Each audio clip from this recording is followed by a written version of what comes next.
હવે પછીનો આપણો ટોપિક છે લંબાઈનો વિસ્તાર.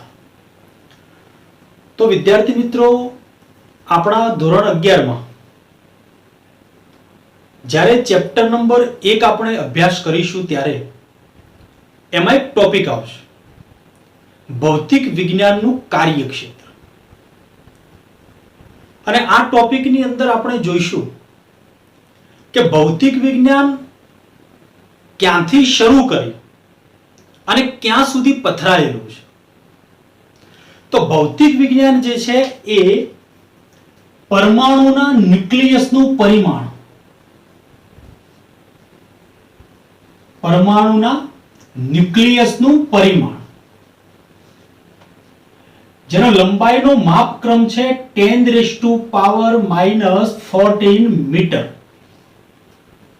એટલે કે 10⁻14 મીટર જે છે એ પરમાણુના ન્યુક્લિયસની ત્રિજ્યા છે. આપણને ખબર છે કે ભાઈ કોઈ પણ તત્વ કે કોઈ પણ પદાર્થ જે છે એ પદાર્થ પરમાણુનો બનેલો છે અને પરમાણુની અંદરની જો તમે રચના જુઓ તો એની અંદર ન્યુક્લિયસ છે અને એ ન્યુક્લિયસની ત્રિજ્યા 10⁻14 મીટર છે.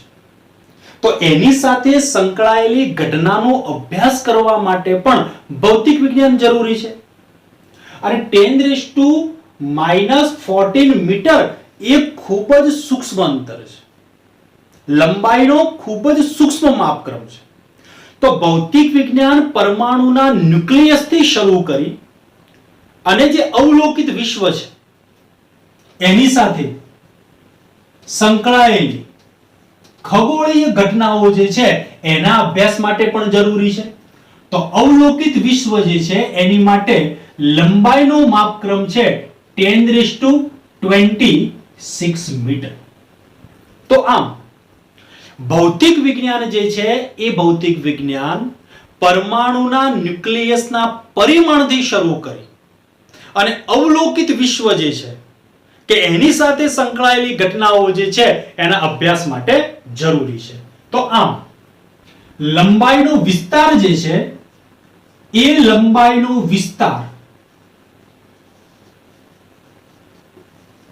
ન્યુક્લિયસની ત્રિજ્યા અથવા તો પરમાણુના ન્યુક્લિયસનું પરિમાણ 10⁻14 મીટર થી શરૂ કરી અને અવલોકિત વિશ્વ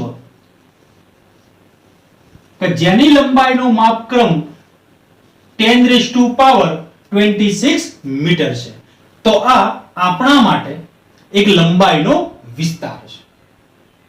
હવે માની લો કે એવો પ્રશ્ન આપણને પૂછાય, વેરી શોર્ટ ક્વેશ્ચનમાં એવું કદાચ પૂછાય કે વિશ્વમાં મોટામાં મોટી લંબાઈ અને અતિ સૂક્ષ્મ લંબાઈના માપક્રમનો ગુણોત્તર કેટલો થાય? ઓકે, તો હવે શું કહે છે? વિશ્વમાં મોટામાં મોટી લંબાઈ, તો મોટામાં મોટી લંબાઈ અવલોકિત વિશ્વની 10⁻26 મોટામાં મોટી લંબાઈ અને અતિ સૂક્ષ્મ લંબાઈ એટલે કે ન્યુક્લિયસની ત્રિજ્યા 10⁻14 મીટર. તો એનો ગુણોત્તર લેવાનો છે. મોટામાં મોટી લંબાઈ અને અતિ સૂક્ષ્મ લંબાઈના માપક્રમનો ગુણોત્તર, તો 10⁻26 આ મોટામાં મોટી લંબાઈ અને 10⁻14 મીટર આ અતિ સૂક્ષ્મ લંબાઈ. હવે આ 10⁻14 ઘાત જે છે એને આપણે ઉપર લઈ લઈએ અંશમાં, તો -14 ની જગ્યાએ શું થઈ જશે? +14. આ રીતે જોઈ લો, 10⁻26 ગુણ્યા આ 10⁻14 ઉપર જશે તો 10⁻14 ઘાત. આધાર સરખો છે તો ઘાતાંકનો સરવાળો, તો 10⁻14. આને એકમ નહીં આવે. કેમ નહીં આવે? તો 10⁻26 મીટર અને 10⁻14 મીટર કેન્સલ. ઓકે, હવે આ જ પ્રશ્નના જવાબમાં તમે આવી રીતે પણ જવાબ આપી શકો કે મોટામાં મોટી લંબાઈ એટલે કે અવલોકિત વિશ્વની 10⁻26 મીટર. હવે જો તમે ન્યુક્લિયસની ત્રિજ્યા લેશો તો એ 10⁻14 મીટર છે, તો તમારો જવાબ થશે 10⁻40 ઘાત. પરંતુ જો તમે પ્રોટોનનું પરિમાણ લેશો, પ્રોટોનનું પરિમાણ, તો પ્રોટોનનું પરિમાણ છે 10⁻15 મીટર. તો 10⁻15 મીટર તો 10⁻14 મીટર કરતાંય નાની થશે. તો હવે આવા પરિસ્થિતિમાં ગુણોત્તર શું થશે? તો 10⁻26 metre upon 10⁻15 metre. Metre metre cancel થઈ જશે. આ 10⁻15 ઘાત ઉપર જશે, તો 10⁻26 ઘાત ગુણ્યા 10⁻15 ઘાત ઇઝ ઇક્વલ ટુ 10⁻41. તો હવે જ્યારે પણ આવો પ્રશ્ન પૂછાય કે વિશ્વમાં મોટામાં મોટી લંબાઈ અને અતિ સૂક્ષ્મ લંબાઈના માપક્રમનો ગુણોત્તર કેટલો થાય, તો તમે આ જવાબ પણ આપી શકો અને આ જવાબ પણ આપી શકો. પરંતુ તમારે ઉલ્લેખ કરવો પડશે કે અતિ સૂક્ષ્મ લંબાઈ તરીકે તમે ન્યુક્લિયસની ત્રિજ્યા લો છો કે અતિ સૂક્ષ્મ લંબાઈ તરીકે તમે પ્રોટોનનું પરિમાણ લો છો. જો તમે ન્યુક્લિયસની ત્રિજ્યા લેશો તો તમારો જવાબ થશે 10⁻40 અને જો તમે પ્રોટોનનું પરિમાણ લેશો તો તમારો જવાબ થશે 10⁻41 ઘાત. ક્લિયર? આ એમસીક્યુ માં. હવે માની લો કે એમસીક્યુ એવો પૂછાય અથવા તો વેરી શોર્ટ ક્વેશ્ચન્સ એવો પૂછાય કે લંબાઈના માપક્રમને, આ વેરી શોર્ટ ક્વેશ્ચનમાં લંબાઈના માપક્રમને પ્રકાશના વેગથી ભાગતા સમયનો ગુણોત્તર શું મળે અથવા તો કેટલો મળે. ઓકે, હવે જો અહીંયા શું કહે છે? લંબાઈના માપક્રમને. તો લંબાઈનો માપક્રમ કેટલો? તો આપણે કહ્યું એ પ્રમાણે કે ન્યુક્લિયસની ત્રિજ્યા 10⁻14 મીટર થી શરૂ કરી અને અવલોકિત વિશ્વ એટલે કે 10⁻26 મીટર. તો આ આપણા માટે શું થઈ ગયો? લંબાઈનો માપક્રમ. હવે કહે છે પ્રકાશના વેગથી ભાગતા. તો આપણને ખબર છે કે ભાઈ પ્રકાશનો વેગ કેટલો છે? તો 3 ગુણ્યા 10⁸ મીટર પર સેકન્ડ. આ પ્રકાશનો વેગ છે. તો લંબાઈના માપક્રમને પ્રકાશના વેગથી ભાગતા, ચલો તો અપોન 10⁸ મીટર પર સેકન્ડ. હવે અહીંયા જુઓ કે ભાઈ પ્રકાશનો વેગ તો 3 ગુણ્યા 10⁸ મીટર પર સેકન્ડ છે, પણ હાલ આપણે ખાલી 10⁸ ઘાતને ધ્યાનમાં લઈએ છીએ. આ 3 જે છે એ 3 ને આપણે અવગણીએ છીએ. તો અપોન 10⁸ મીટર પર સેકન્ડ. એ જ પ્રમાણે અહીંયા પણ 10⁸ મીટર પર સેકન્ડ. હવે આનું સાદું રૂપ આપીએ તો સાદું રૂપ જોઈ લો ધ્યાનથી. ચલો 10⁻14 અને 10⁸. તો આ 10⁸ ક્યાં જશે? અંશમાં. તો 10⁻14 ગુણ્યા 10 આ 8 છે એ ઉપર જશે, તો 10⁻8. હવે અહીંયા મીટર છે એકમ, તો મીટર m નો m ભાગ્યા એકમ શું છે? મીટર પર સેકન્ડ. તો મીટર પર સેકન્ડ. હવે અહીંયા જુઓ આધાર સરખો છે તો ઘાતાંકનો શું થઈ જશે? સરવાળો. તો 10⁻14 અને -8 એટલે -22.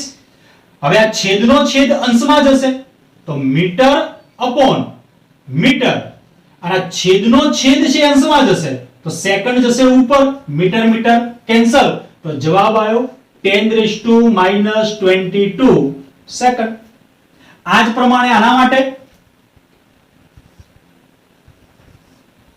શું થશે? એની માટે જુઓ, ચલો 10⁻26 તો છે જ અને આ 10⁸ ઘાત ઉપર જશે, તો 10⁻26 ગુણ્યા 10⁻8. એ જ પ્રમાણે એનો એકમ થશે. ચલો આધાર સરખો છે તો ઘાતાંકનો શું થઈ જશે? સરવાળો. 10⁻18 એકમ થશે મીટર અપોન મીટર પર સેકન્ડ. તો 10⁻18 ફરી પાછો આ છેદનો છેદ ક્યાં જતો રહેશે? અંશમાં. મીટર મીટર થઈ જશે કેન્સલ, તો જવાબ આવશે સેકન્ડ. તો આમ લંબાઈના માપક્રમને પ્રકાશના વેગથી ભાગતા સમયનો ગુણોત્તર આપણને 10⁻22 સેકન્ડ થી 10⁻18 સેકન્ડ જેટલો મળે છે. ફરી એકવાર જોઈ લો. લંબાઈના માપક્રમને પ્રકાશના વેગથી ભાગતા, તો આપણો લંબાઈનો માપક્રમ કેટલો હતો? 10⁻14 મીટર થી 10⁻26 મીટર. ચલો એને પ્રકાશના વેગથી ભાગ્યો તો ખરેખર તો પ્રકાશનો વેગ કેટલો છે? 3 × 10⁸. પણ આપણે આ 3 ને અવગણીએ છીએ તો 10⁸. એ જ પ્રમાણે અહીંયા પણ 10⁸ વડે ભાગી લીધો. હવે આપણે અહીંયા સાદું રૂપ આપ્યું. 10⁸ ઉપર ગઈ તો 10⁻−8 થઈ ગઈ. અહીંયા એકમ હતો મીટર, તો એ એકમ એમનો એમ, અને મીટર પર સેકન્ડ તો આ મીટર પર સેકન્ડ. ચલો આધાર સરખો છે તો ઘાતાંકનો શું કરી દીધો? સરવાળો. હવે અહીંયા જુઓ, આ મીટર તો એમનો એમ રહ્યો, પણ હવે છેદનો છેદ ક્યાં જશે? તો અંશમાં. મીટર મીટર કેન્સલ, તો એકમ કયો વધ્યો? સેકન્ડ. આ જ પ્રમાણે આની માટે સાદું રૂપ આપો તો જવાબ આવશે 10⁸ સેકન્ડ. તો આ રીતે 3 MCQ આપણા થયા. સૌથી પહેલો આપણો વેરી શોર્ટ ક્વેશ્ચન થયો કે ભાઈ લંબાઈના માપક્રમનો વિસ્તાર કેટલો? તો લંબાઈના માપક્રમનો વિસ્તાર ન્યુક્લિયસના પરિમાણથી, ન્યુક્લિયસની ત્રિજ્યાથી શરૂ કરી અને અવલોકિત વિશ્વ એટલે કે 10⁻14 મીટર થી 10⁻26 મીટર. આ લંબાઈના માપક્રમનો વિસ્તાર. બીજો આપણે વેરી શોર્ટ ક્વેશ્ચન્સ કીધો કે ભાઈ લંબાઈના માપક્રમના વિસ્તારમાં મોટામાં મોટી લંબાઈ અને નાનામાં નાની લંબાઈનો ગુણોત્તર કેટલો થાય? તો એ આપણે જવાબ આપ્યો. અને એના પછીનો એક શોર્ટ ક્વેશ્ચન જોયો કે ભાઈ લંબાઈના માપક્રમના વિસ્તારને પ્રકાશના વેગથી ભાગતા સમયનો ગુણોત્તર આપણને શું મળે? ક્લિયર? ઓકે. તો હવે ખૂબ જ સૂક્ષ્મ અંતર અને ખૂબ જ મોટા અંતર માટેના કેટલાક વિશિષ્ટ એકમ. આ ટોપિક જે છે વિદ્યાર્થી મિત્રો, એ તમને એક્ઝામ્પલ માટે, વેરી શોર્ટ ક્વેશ્ચન્સ માટે, એમસીક્યુ માટે તમને કામ લાગશે. તો અંતરના જુદા જુદા એકમો છે અને એમની વચ્ચે એક સંબંધ પણ છે. જેમ કે 1 fermi is equal to 10⁻−15 metre.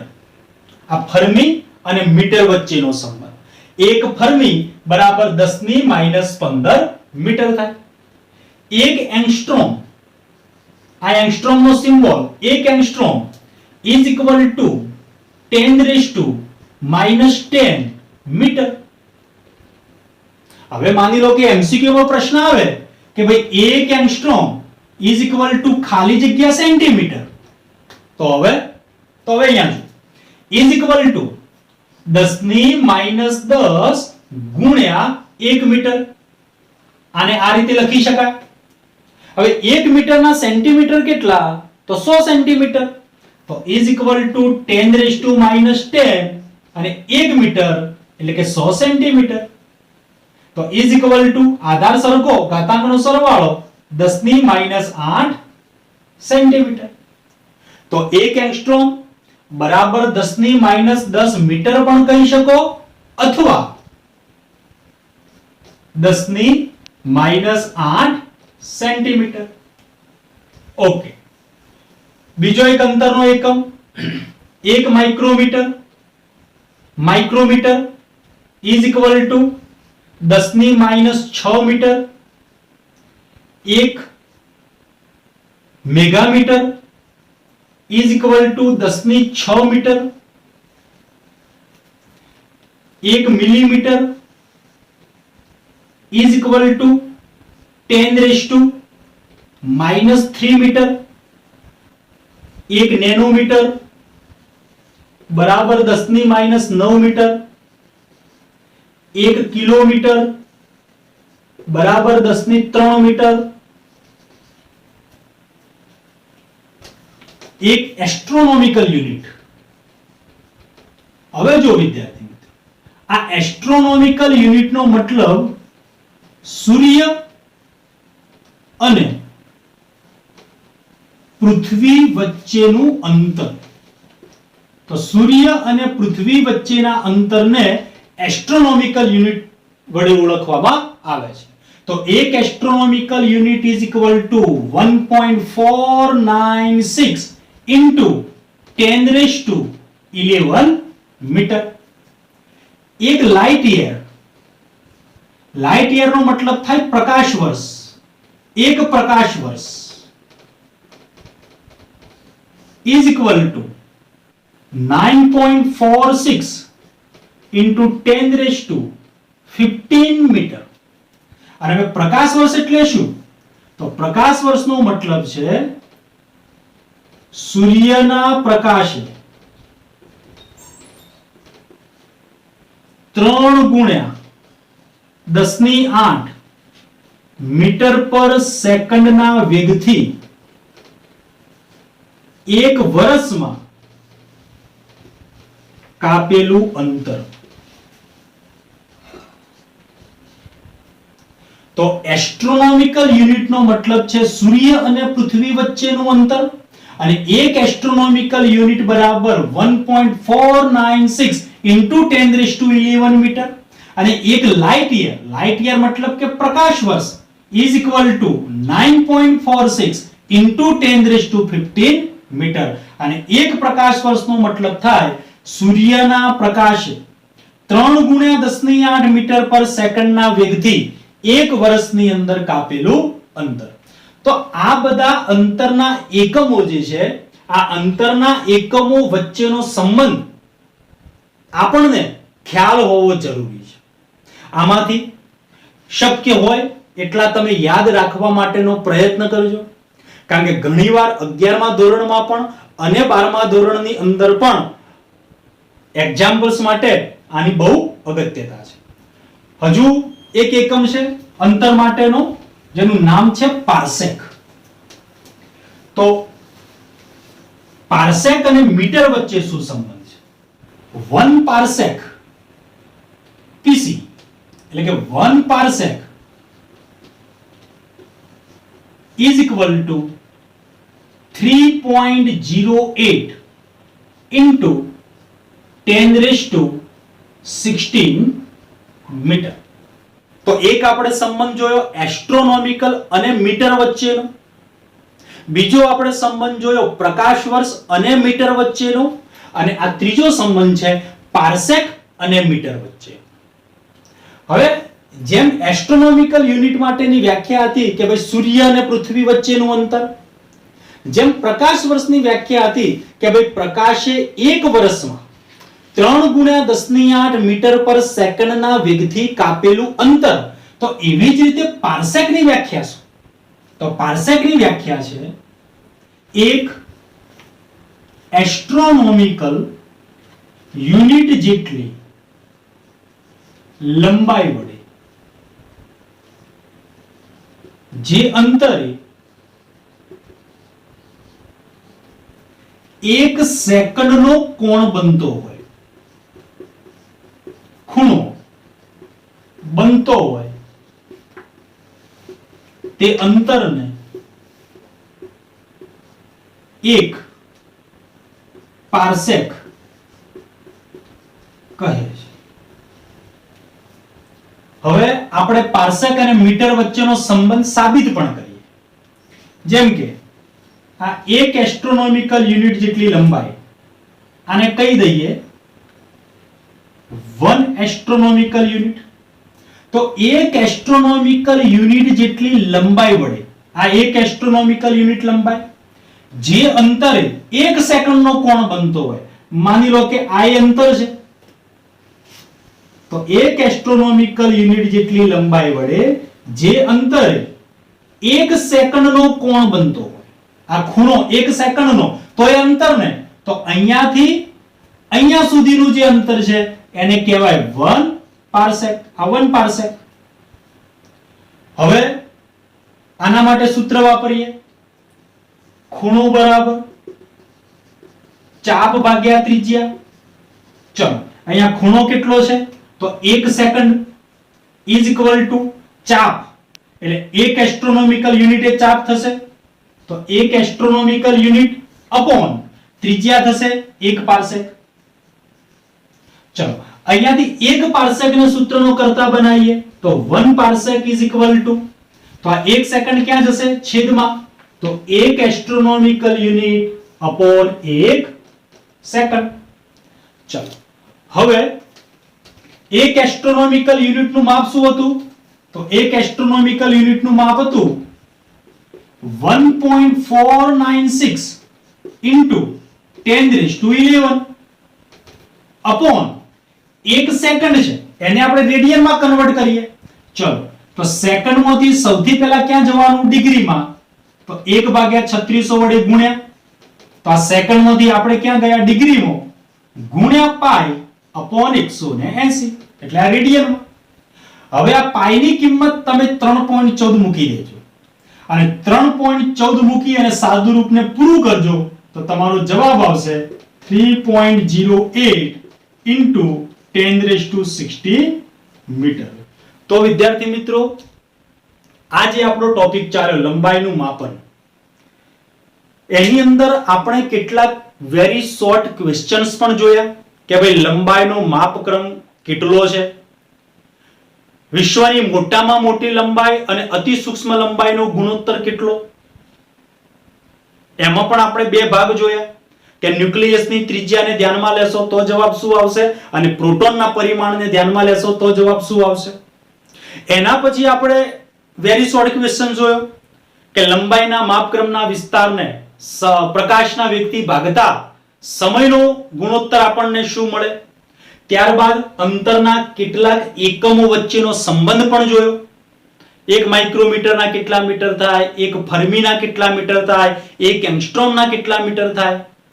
એની સાથે સાથે આપણે એસ્ટ્રોનોમિકલ યુનિટ અને મીટર વચ્ચેનો સંબંધ જોયો, આપણે લાઇટ યર અને મીટર વચ્ચેનો સંબંધ જોયો અને એ જ પ્રમાણે આપણે પાર્સેક અને મીટર વચ્ચેનો સંબંધ જોયો. તો આ બધા જ એકમો અને એકમો વચ્ચેનો જે રિલેશન છે એ રિલેશનને તમે યાદ રાખવા માટેનો પૂરતો પ્રયત્ન કરજો. હવે પછીનો આપણો ટોપિક છે દળનું માપન. વિદ્યાર્થી મિત્રો આ જે ટોપિક છે દળનું માપન, હું માનું ત્યાં સુધી કદાચ 9મા ધોરણની અંદર તમે આનો અભ્યાસ કરી ચૂક્યા છો. બહુ એટલો બધો અગત્યનો આ પ્રશ્ન નથી. આનો જે આ વેરી શોર્ટ ક્વેશ્ચન આવશે એવું તમને કહીશ કે ભાઈ આ પ્રશ્ન જે છે એ આપણા માટે ઉપયોગી છે. કદાચ 9મા ધોરણની અંદર દળ અને વજન આ બંને વચ્ચે ડિફરન્ટ આવતો હતો કે ભાઈ દળ કોને કહેવું અને વજન કોને કહેવું. તો દળના માપનમાં સૌથી પહેલા પદાર્થમાં રહેલા દ્રવ્યનો જથ્થો અને પદાર્થમાં રહેલા આ દ્રવ્યના જથ્થાને આપણે પદાર્થના દળ તરીકે ઓળખીએ છીએ. દળ અથવા તો દ્રવ્યમાન એ પદાર્થનો એક આંતરિક ગુણધર્મ છે. પદાર્થનું દળ જે છે એ અદિશ ભૌતિક રાશિ છે, એ સદિશ ભૌતિક રાશિ નથી.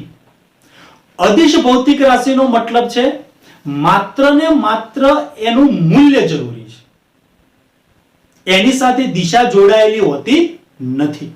જો કે ધોરણ 11 ની અંદર આપણું 4થા નંબરનું ચેપ્ટર આવશે ત્યારે અદિશ અને સદિશ વિશે તમે બરાબર સમજશો. તો પદાર્થમાં રહેલા દ્રવ્યનો જથ્થો જેને દળ કહેવાય, દળ એ પદાર્થનો આંતરિક ગુણધર્મ છે. દળ એ એક અદિશ રાશિ છે અને દળનો એકમ કિલોગ્રામ છે. દળ ક્યારે શૂન્ય હોઈ જ ના શકે. એક નાનામાં નાનો બિંદુવત પદાર્થ જો આપણી પાસે હોય તો એને પણ પોતાનું કંઈક દળ હોય છે. માની લો કે વ્હાઈટ ચોક જે આવે છે એ વ્હાઈટ ચોક વડે જ્યારે તમે બોર્ડ ઉપર લખતા હોય અને એ વખતે ચોકની જે નાની નાની ડસ્ટ ઉડતી હોય છે એની પાછળ પણ કંઈક દળ છે. તો એનો મતલબ એ થયો કે કોઈ પણ પદાર્થનું દળ ક્યારેય શૂન્ય હોઈ શકે નહીં. અને એક છેલ્લો મુદ્દો કે દળ ઉપર કોઈ પણ બાહ્ય પરિબળો અસર કરતા નથી. અવકાશમાં કોઈ બાહ્ય પરિબળો જે છે એ દળ ઉપર અસર કરતા નથી અને દળ દરેક જગ્યાએ એક સમાન હોય. વજન બદલાઈ શકે કારણ કે વજનનું સૂત્ર છે W = mg, જ્યાં g એટલે ગુરુત્વ પ્રવેગ. જેમ જેમ ગુરુત્વ પ્રવેગ બદલાય એમ પદાર્થનું વજન બદલાઈ શકે. વજન શૂન્ય પણ હોઈ શકે કારણ કે પૃથ્વીના સેન્ટરમાં ગુરુત્વ પ્રવેગ 0 છે. જો ગુરુત્વ પ્રવેગ 0 તો વજન 0, પણ દળ ક્યારેય શૂન્ય ના હોઈ શકે. ગુરુત્વ પ્રવેગ બદલાય એમ પદાર્થનું વજન બદલાઈ શકે પરંતુ પદાર્થનું દળ ક્યારેય બદલાતું નથી. તો પદાર્થમાં રહેલા દ્રવ્યના જથ્થાને દળ કહીએ છીએ. દ્રવ્યમાન એ આંતરિક ગુણધર્મ છે. દ્રવ્યમાન અદિશ રાશિ છે, એનો એકમ કિલોગ્રામ છે. દળ કદાપી શૂન્ય ન હોઈ શકે અને દરેક જગ્યાએ દળ એક સમાન હોય છે. પરંતુ અણુ અને પરમાણુ, આપણને ખ્યાલ છે કે ભાઈ અણુ કે પરમાણુને આપણે નરી આંખે જોઈ શકતા નથી, એટલો સૂક્ષ્મ છે. તો આવી પરિસ્થિતિમાં અણુ કે પરમાણુનું દળ કિલોગ્રામમાં માપવું એ આપણા માટે સગવડ ભર્યું નથી.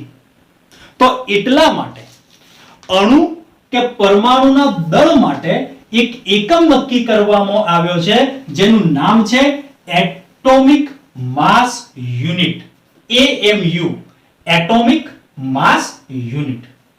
હવે એક એટોમિક માસ યુનિટ બરાબર અનઉત્તેજિત કાર્બન પરમાણુના દળનો 12મો ભાગ. તો અહીંયા 1.9926465447 into 10⁻⁻23 ગ્રામ આ અનઉત્તેજિત કાર્બન પરમાણુનું દળ છે. અને અનઉત્તેજિત કાર્બન પરમાણુના દળનો 12મો ભાગ એટલે આનો 12મો ભાગ. હવે જો તમે આનું સાદુરૂપ આપશો તો આનો તમને જવાબ મળશે 0.166 into 10⁻⁻23 ગ્રામ. ચલો ઇઝ ઇક્વલ ટુ આપણે દશાંશ ચિહ્નને ખસેડીએ, ઇઝ ઇક્વલ ટુ 1.66 into 10 એક અંક જમણી બાજુ ખસ્યા તો -24 ગ્રામ. 10⁻23 તો હતી જ અને એક અંક જમણી બાજુ ખસ્યા એટલે 10⁻1 વધારાની આવે તો -24 ગ્રામ. હવે આ તો ગ્રામમાં છે અને આપણે એને કિલોગ્રામમાં કન્વર્ટ કરવા છે. તો એક એટોમિક માસ યુનિટ બરાબર 1.66 ગુણ્યા 10⁻24 ગ્રામ. ચાલો 1 કિલોગ્રામ બરાબર 10⁻³ ગ્રામ. હવે માની લો કે હું આમાંથી ગ્રામને કરતા બનાવું તો 1 ગ્રામ બરાબર તો આ 10⁻³ ક્યાં જશે છેદમાં તો 1/10⁻³ કિલોગ્રામ. હવે આ 10⁻³ જે છેદમાં છે એને આપણે અંશમાં લઈ લઈએ તો 10⁻³ કિલોગ્રામ. તો 1 ગ્રામ બરાબર 10⁻³ કિલોગ્રામ. ચલો તો અહીંયા જુઓ ગ્રામ તો 1.66 into 10⁻24 ગ્રામ છે.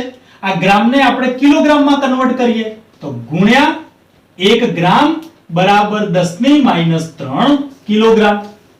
સાદુરૂપ આપી દઈએ તો ઇઝ ઇક્વલ ટુ 1.66 into 10 આધાર સરખો છે ઘાતાંકનો સરવાળો 10⁻27 કિલોગ્રામ. તો એક એટોમિક માસ યુનિટ બરાબર 1.66 ગુણ્યા 10⁻27 કિલોગ્રામ. અથવા તો એવું કહી શકો કે એક એટોમિક માસ યુનિટ બરાબર 1.66 ગુણ્યા 10⁻24 ગ્રામ. આને યાદ રાખજો વેરી શોર્ટ ક્વેશ્ચનમાં અથવા તો એમસીક્યુ ની અંદર તમારે આનો ઉપયોગ કરવો પડશે. હવે અગાઉ જોયું એ પ્રમાણે કે લંબાઈના માપક્રમનો વિસ્તાર કેટલો. હવે કદાચ તમને યાદ હશે કે ભાઈ લંબાઈના માપક્રમનો વિસ્તાર 10⁻14 મીટર થી 10⁻26 મીટર. આ લંબાઈના માપક્રમનો વિસ્તાર છે. લંબાઈના માપક્રમનો વિસ્તાર 10⁻14 મીટર એ ન્યુક્લિયસની ત્રિજ્યા અને 10⁻26 મીટર જે છે એ અવલોકિત વિશ્વનો માપક્રમ. તો આ જ પ્રમાણે દ્રવ્યમાનનો વિસ્તાર કેટલો? તો દ્રવ્યમાનનો વિસ્તાર 10⁻30 કિલોગ્રામ. 10⁻30 કિલોગ્રામ એ ઇલેક્ટ્રોનનું દળ છે. ત્યાંથી શરૂ કરી 10⁻30 કિલોગ્રામ એટલે ઇલેક્ટ્રોનનું દળ, ત્યાંથી શરૂ કરી અને અવલોકિત વિશ્વ એનું દળ 10⁵55 કિલોગ્રામ. અવલોકિત વિશ્વનું દળ. તો આ દ્રવ્યમાનનો વિસ્તાર 10⁻30 કિલોગ્રામ એટલે કે ઇલેક્ટ્રોનનું દળ થી અવલોકિત વિશ્વનું દળ 10⁵55 કિલોગ્રામ. હવે જો એવો પ્રશ્ન પૂછાય વેરી શોર્ટ ક્વેશ્ચનમાં કે વિશ્વમાં મહત્તમ દ્રવ્યમાન અને લઘુત્તમ એટલે કે નાનામાં નાનું દ્રવ્યમાન નો ગુણોત્તર જણાવો. તો સેમ એમસીક્યુ કોના જેવો થઈ ગયો? સેમ એમસીક્યુ આપણે લંબાઈના માપક્રમ જેવો થઈ ગયો. ચલો મહત્તમ દ્રવ્યમાન. હવે અહીંયાથી આપણને એટલી તો સમજ પડે કે 10⁻55 ઘાત છે તો આ તો ખૂબ મોટું દળ થઈ ગયું અને 10⁻30 છે એ ખૂબ નાનામાં નાનું દળ થઈ ગયું. તો મહત્તમ દ્રવ્યમાન 10⁻55 કિલોગ્રામ જે અવલોકિત વિશ્વનું દળ છે અને લઘુત્તમ દ્રવ્યમાન એટલે કે ઇલેક્ટ્રોનનું દળ 10⁻30 કિલોગ્રામ. ચલો કિલોગ્રામ કેન્સલ, 10⁻55 અને આ 10⁻30 ઉપર જશે તો +30 થઈ જશે ઇઝ ઇક્વલ ટુ 10⁻85. તો ટૂંકમાં આજે જે આપણો લંબાઈના માપનનો ટોપિક ચાલ્યો એ લંબાઈના માપનનો ટોપિક વેરી શોર્ટ ક્વેશ્ચન્સ માટે અને એમસીક્યુ માટે બહુ જ અગત્યનો ટોપિક છે. અંતરના એકમો વચ્ચેનો જે સંબંધ છે એને તમે યાદ રાખજો. એક એટોમિક માસ યુનિટ એનો ગ્રામ સાથે શું સંબંધ છે અને એનો કિલોગ્રામ સાથે શું સંબંધ છે. એસ્ટ્રોનોમિકલ યુનિટ અને મીટર વચ્ચેનો સંબંધ, પાર્સેક અને મીટર વચ્ચેનો સંબંધ, લાઇટ યર અને મીટર વચ્ચેનો સંબંધ તમે યાદ રાખવા માટેનો પૂરતો પ્રયત્ન